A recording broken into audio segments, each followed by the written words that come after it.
Ne istiyorsan istediğini de görüm. Ben senin yazacağım da. Başım ağrıtma diyorum isteğin nedir? Bak. Allah ben unutkan bir insan. Ama buradan çıkana sonra unuturam. De başta de görüm nedir derdin nedir? Evlenmek. Kimle? Senin.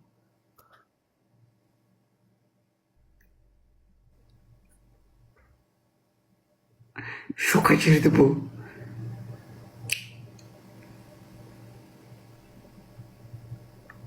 Ne?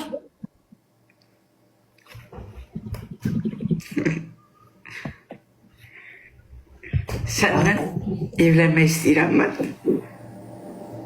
Sen bir de Serhat koşunlarına düşeceksin öyle mi? He?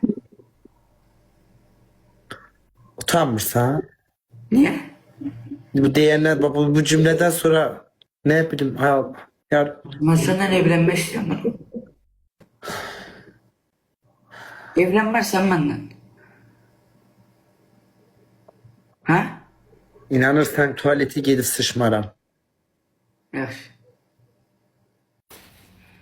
Yani gözümün önünde. Elim yüzümde kaldı. Bu askere gidecek bir de bu.